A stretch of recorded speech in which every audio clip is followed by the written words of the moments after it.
হ্যাঁ, সুমনবাবু বলছেন তো? হ্যাঁ, নমস্কার। নমস্কার। বলছিলাম আজ মুখ্যমন্ত্রী তো জনতার দরবার ছিল, তো সেখানে আপনারা গিয়েছিলেন। তো হ্যাঁ, এসএসসি এই সামগ্রিক বিষয় নিয়ে বা চাকরি ফিরে পাওয়া 2025 এসএলএসটি এই সমস্ত বিষয়ে কিছু যদি বিষয় জানতে পারি, আলোকপাত করতে করেন একটু।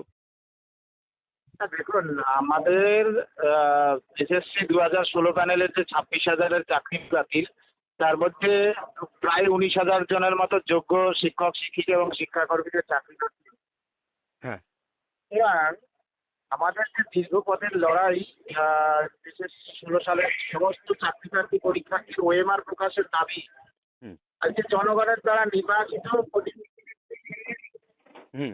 প্রতিষ্ঠিত হবার পরই শিক্ষকদের ক্ষেত্রে ওএমআর প্রকাশিত হয়েছে, হ্যাঁ। শিক্ষাকর্মীদের ক্ষেত্রেও প্রকাশিত হবে। আচ্ছা, আচ্ছা। এখন সুপ্রিম কোর্টে পূর্বতন সরকার বারবার মিথ্যে হলফনামা, মিথ্যে তথ্য পরিবেশন করার কারণে সুপ্রিম কোর্টের এই রায় এসেছে হুম। এবং যে অ্যাবর্ষেড পোস্টে ফ্রেশ সিলেকশন যারা কনক্লুসিভ এভিডেন্স যাদের সম্পর্কে পাওয়া যায়নি তাদেরকে ফ্রেশ সিলেকশনের কথা বলা হয়েছিল, হ্যাঁ, হ্যাঁ, সেই হ্যাঁ। ফ্রেশ সিলেকশনও নেওয়া হয়নি। আচ্ছা, আচ্ছা। এসএলএসটি 2 নামক 2025-এর যে শিক্ষক নিয়োগ হয়, হ্যাঁ, হ্যাঁ। সেই নিয়োগ আসলে একটা ওপেন সিলেকশন। হ্যাঁ, হ্যাঁ। সেই পরীক্ষার সাথে হ্যাঁ। এসএসসি 16 মামলার ফ্রেশ সিলেকশন অ্যাফোরসেড পোস্টের কোনো সম্পর্ক নেই। সেটা কি আপনারা এই সমস্ত তথ্য তুলে ধরলেন আজ, তাই তো? আমি বলছি এই তথ্যগুলো ফ্রেশ সিলেকশন হ্যাঁ। ওএমআর এর ভিত্তিতে টেন্টে চিহ্নিত হয়েছে, rank jam, out of panel, OMR mismatch, হ্যাঁ। আর প্যানেল বহির্ভূত সমস্ত হ্যাঁ। তাহলে হোয়াই নট ওএমআর এর ভিত্তিতে ভ্যালিড শিক্ষক শিক্ষাকর্মী চিহ্নিত হবে না? তাহলে আমরা বলেছি সেই fresh selection on the basis of CBI যেটা রিকভার করেছে ওএমআর, হ্যাঁ। এই ওএমআর এর প্রাপ্ত নম্বর, একাডেমিক এবং একটা 5 ইন্টারভিউ 5 ডেমনস্ট্রেশনের মাধ্যমে সরকার একটা প্রসেসের মাধ্যমে হ্যাঁ। সুপ্রিম কোর্টের 3রা এপ্রিলের যে মূল রায় সেই রায় অনুযায়ী ফ্রেশ হ্যাঁ। সিলেকশন করুক। বিধানসভায় একটা বিল আনুক, কথাও বলেছি যে কি বিল আনবে। আমরা বলেছি যে আপনারা এই বিল আনতে পারেন যে পূর্বতন রাজ্য সরকার দুর্নীতি করে বাংলার সরকারি গ্রামীণ শিক্ষা ধ্বংস করেছে, শিক্ষকদের জীবন নষ্ট করেছে, শিক্ষাকে কালিমালিপ্ত করেছে, হ্যাঁ। তাদের জীবন জীবিকা বাঁচানো যা সংবিধান রক্ষার সামিল। সুতরাং জনস্বার্থে জনগণের দ্বারা নির্বাচিত পরিবর্তনের সরকার, হ্যাঁ। তারা এসএসসি 2016 সালের যে টেন্টেটিভ নির্দিষ্ট যে ডিক্লেয়ার ভ্যাকান্সির উপর সুপ্রিম কোর্টের নির্দেশ অনুযায়ী ফ্রেশ সিলেকশন করবে, অথবা শিক্ষা দপ্তরের এক্সট্রিম পাওয়ার এক্সারসাইজ করে নোটিফিকেশন করে সেটা করতে পারে। আমরা সে তথ্য তুলে ধরেছি। আমরা বলেছি যে রাজ্যের মাননীয় মুখ্যমন্ত্রী সবে নতুন সরকার হয়েছে, আমাদের যেন নবান্নের চাকরিহারাদের 20 সদস্যের প্রতিনিধিদের নিয়ে একটা বৈঠকের বন্দোবস্ত করেন। আমরাও একটু শান্তিতে ঘুমোতে চাই, কারণ এতদিন ধরে মুখ্যমন্ত্রী মিথ্যা ভাওতাবাজি দিয়েছিল। সেই সেখানে তিনি যেন চাকরি ফেরানোর বার্তা, দুর্নীতির বিরুদ্ধে বার্তা, একটা যোগ্যদের বেঁচে থাকার বার্তা দেন। আমরা সেই বার্তাও তুলে ধরেছি, ধারাবাহিকতা সহ চাকরি ফেরানোর বার্তা তুলে ধরেছি।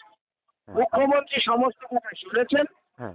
তিনি আমাকে ব্যক্তিগতভাবে কিছু অ্যাডভাইসও করেছেন, কারণ তিনি জননেতা, আমাদের সকলের দাদা, আমাদের গুরুজন, আজকের আমাদের সকলের প্রিয় মুখ্যমন্ত্রী।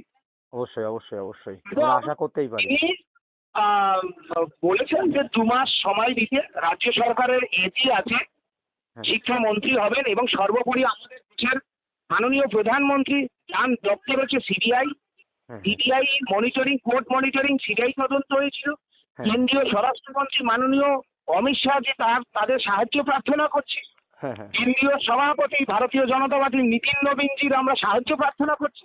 অবশ্যই। দেশের প্রধানমন্ত্রী এই প্যানেলের যোগ্যদের চাকরি ফেরানো, এটা হচ্ছে মমতা বন্দ্যোপাধ্যায়ের যে আমলের চাকরি চুরির যে কলঙ্ক, হ্যাঁ। হ্যাঁ। এই কলঙ্ক ঢেকে ধারাবাহিকতা সহ যোগ্যদের জীবন, যোগ্যদের চাকরি বাঁচানো, গ্রামীণ শিক্ষাকে বাঁচানো, সরকারি শিক্ষাকে বাঁচানো, শিক্ষকের সম্মান পুনরুদ্ধার করা, দুর্নীতির বিরুদ্ধে বার্তা দেওয়া, এটা আসলে সংবিধান রক্ষার সামিল। আচ্ছা, যাই হোক, আজকে আপনাদের যে এই যে কথাবার্তা বেশ ফলপ্রসূ হলো তাহলে মনে হচ্ছে। আমরা আশাবাদী, আমরা আন্দোলনের ছেলে, আমরা ও, প্রতিবাদী ছেলে, অবশ্যই আমরা অবশ্যই। নেগেটিভ কিছু ভাবি না, আমরা হ্যাঁ, আপনার পজিটিভ ভাবি, প্রতিটা আমরা পদক্ষেপ আমি সত্যির উপর দাঁড়িয়ে দেখছি, আছি। লক্ষ্য আপনি করি। বলুন আমরা কি ভুল কথা বলেছি? না না না, যদি একটাও নয়। হাতের 5টা আঙ্গুলে একটা আঙ্গুলে ক্যান্সার হয়, আর সেই ক্যান্সার যদি ডিটেক্ট করা যায়, তাহলে একটা আঙ্গুলকে কাটতে হয়। হুম হুম।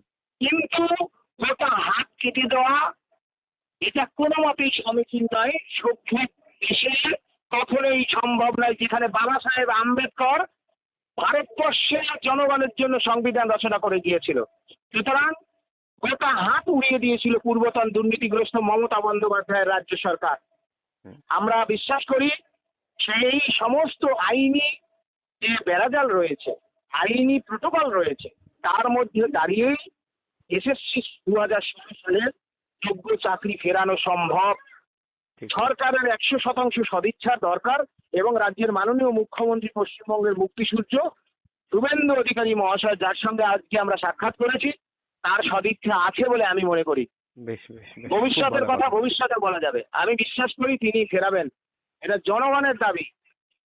ওকে, অনেক ধন্যবাদ দাদা, ভালো হ্যাঁ, থাকবেন। নমস্কার। আপনাকে এবং নমস্কার, আরেকটা আপনাদের কথা, চাকরি ফিরুক। মুখ্যমন্ত্রীকে আমাদের পক্ষ থেকে কৃতজ্ঞতা ধন্যবাদ জানাই, কারণ পূর্বতন মমতা বন্দ্যোপাধ্যায়ের সাথে তো কেউ দেখা করতে পারতো না না, না না তার না, একদম মন্ত্রীরাও পাচ্ছেন দেখা না। করতে পারতো না। ঠিক। আজকের 1 মাসও পূর্ণ হয়নি, জনগণের দ্বারা নির্বাচিত, আপনাদের বারবার করে বলছি, এই সরকারের নতুন যিনি মুখ্যমন্ত্রী হয়েছেন, তিনি মাটি থেকে উঠে এসেছেন, তার সাথে কথা বলা যায়। আজকে আমরা প্রমাণ করে দিয়েছি, আপনারা দেখছেন। তিনি ঠিক। জনগণের কথা শোনেন। আমি অন্য একটা আমার এলাকার একটা সমস্যাও আজকে তার কাছে আমি তুলে ধরি, সর্বহারা উদ্বাস্তু জনগণের তাদের দুঃখ বেদনার কথা।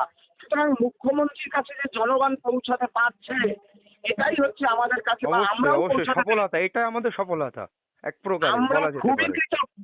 ঠিক আমরা ঠিক ঠিক। খুবই কৃতজ্ঞ মাননীয় মুখ্যমন্ত্রী শুভেন্দু অধিকারী মহাশয়ের প্রতি। অবশ্যই অবশ্যই। ধন্যবাদ জানাই। ধন্যবাদ ধন্যবাদ।